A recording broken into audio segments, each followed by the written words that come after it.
তোমার আজকে কয়েকটা কথা জিগাবো, সত্য হইলে সত্য বলবা আর মিথ্যা বললে আল্লাহর কাছে দায়ী থাকবা। কথা কি বুঝতে পারছো? হাতটা দাও।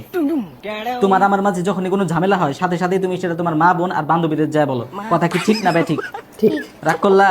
না বলো নাউজুবিল্লাহ। তুমি সারাদিন আমার ফ্যামিলি নিয়ে বদনাম করো, আর যখনই আমি তোমার ফ্যামিলি নিয়ে কিছু বলতে যাই সাথে সাথে তুমি রাইগা ওঠো। কথা ঠিক না ঠিক?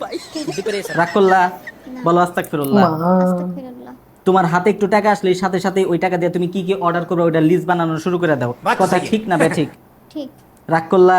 না না তোমার আলমারিতে অহরহ কাপড় থাকা সত্ত্বেও তুমি দিন রাত কাপড়ের লাইভ দেখো আর সেগুলোর স্ক্রিনশট নিয়ে ফোনে রেখে দাও। কথা ঠিক না ঠিক? ঠিক। একদম রাগ ঠিক। করলা?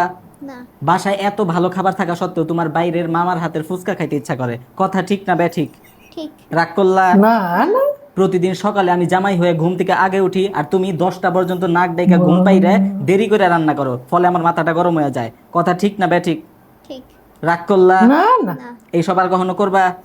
না এখন তোমার মন বলতেছে আজকের পর থেকে তুমি এইসব বাদ দিয়ে একদম ভালো মানুষ হয়ে যাবা। কথা ঠিক না ঠিক? ঠিক। রাগ করলা? না বলো আলহামদুলিল্লাহ। আলহামদুলিল্লাহ। তোমার আলমারিতে যেহেতু অনেক কাপড় চোপড় আছে, এই কুরবানিতে আমি তোমার কোনো কিছু কিনা দিতে পারবো না। কথা ঠিক না ঠিক? ঠিক। রাগ করলা?